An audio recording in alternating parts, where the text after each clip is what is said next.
तो देखो यार, कंगुआ मूवी रिलीज हो चुकी है और इस वक्त तक, यानी कि जिस वक्त मैं इस वीडियो पर काम कर रहा हूँ, उस वक्त तक ये मूवी कुल 55 करोड़ का कलेक्शन कर चुकी है। हालांकि इस कलेक्शन को मूवी के लिए बेहतर तो नहीं कहेंगे, लेकिन ठीक ठाक तो कह ही सकते हैं। खैर, इन सब बातों को दरकिनार करके हम सब आज कंगुआ मूवी के कुछ मिस्टेक्स के बारे में बात करेंगे। तो चलिए वीडियो को शुरू करते हैं, और चैनल पर नए हैं तो चैनल को सब्सक्राइब कर ही दें। मूवी के फर्स्ट मिस्टेक की बात की जाए तो इस मूवी का लीड कैरेक्टर फ्रांसिस कुछ लोगों से फाइट कर रहा होता है, और अब देखेंगे कि एक गुंडे के सीने में चाकू पूरी तरीके से अंदर जा चुकी है, और यहाँ तक तो सब ठीक ही लगता है। लेकिन जैसे ही अगला सीन आता है, वो चाकू उसके सीने में ही टूट जाता है।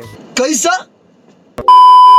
अब हमने इस सीन पर ज्यादा बकचोदी कर लिया है, तो बढ़ते हैं हम लोग अपने नेक्स्ट सीन पर। इस सीन में ये ललन झाड़िया अपने कार को इतनी तेज स्पीड में ड्रिफ्ट कराता है कि उसके बाल भी उड़ रहे होते हैं और उसकी फटी पड़ी भी होती है। और वहीं इन मोहतरमा को देखा जाए तो न ही इनको कोई फर्क पड़ रहा है और न ही इनके बाल उड़ रहे हैं। क्या बोलूं मैं इस पे?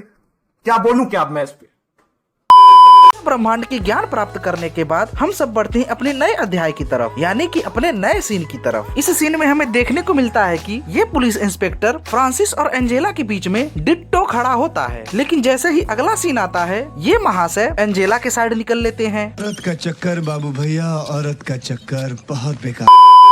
अब इस मिस्टेक को फाइंड आउट करने के बाद हम सब बढ़ते हैं अपने नेक्स्ट सीन में मिस्टेक्स निकालने के लिए। और इस सीन में आप देखते हैं कि समुद्र की लहरें जोर जोर से ऊपर उठ रही हैं, और उसके साथ शिप भी अनस्टेबल है। लेकिन जैसे ही नेक्स्ट सीन आता है, समुद्र की लहरें जोर जोर से उठ तो रही हैं, लेकिन शिप पूरी तरीके से स्टेबल बना हुआ है। मतलब साइंस वाइंस कुछ होता है कि नहीं, ये मैं क्या कह रहा हूँ, साइंस तो मुझे भी नहीं आता है। भाई मुझे माफ कर दो भाई, मेरे मुंह से निकल गई गलती से। आज कभी किसी को मूवी के इस सीन में कंगुआ एनिमी को अपने वेपन से मारता है और खून भी निकलता है। खैर, खून तो निकलेगा ही, लेकिन जैसे ही अगला सीन आता है, एनिमी के शरीर पे खून का नामो निशान भी नहीं रहता है। मैं पागल हूँ। और फिर इस सीन के बाद जस्ट अगले ही सीन में कंगुआ एक और एनिमी के चेस्ट पर अटैक करता है, लेकिन ध्यान से देखने पर एनिमी के चेस्ट पर या फिर नेक पर कहीं भी कट का निशान नहीं दिखता है। दिमाग खराब हो जाएगा मैं माँ। और गाइस, इन सभी मिस्टेक्स के बीच में हमें बॉबी देओल के कैरेक्टर उधिरन का typical south Indian movie introduction देखने को मिलता है। इन दोनों परिवारों को एक करने के लिए आया था वो। 5,000 करोड़ की संपत्ति का इकलौता वारिस है वो।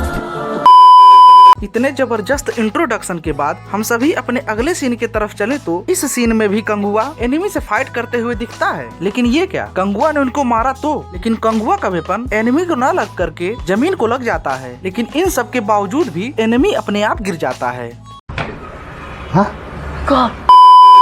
मूवी के इस सीन में देखे तो कंगुआ अपने बच्चे को बचाने के लिए रस्सी को पकड़े हुए है। हालांकि वो अलग बात है कि कंगुआ का लड़का नहीं है, लेकिन फिर भी वो उसे अपना लड़का मानता है और रस्सी को खींच कर रखे हुए अपने बच्चे को बचाता है। लेकिन जब उसी रस्सी को पकड़े हुए कंगुआ एनिमी के तरफ पंच मारता है, तो रूप पर किसी भी प्रकार का या फिर रस्सी पर किसी भी प्रकार का टेंशन या तनाव नहीं दिखता है। और क्या ऐसा हो सकता है कि किसी 10 या 12 साल के लड़के का वजन रोप या रस्सी पर हो तो क्या वो रस्सी इस तरीके से हिल सकती है? ये कैसे हो गया है?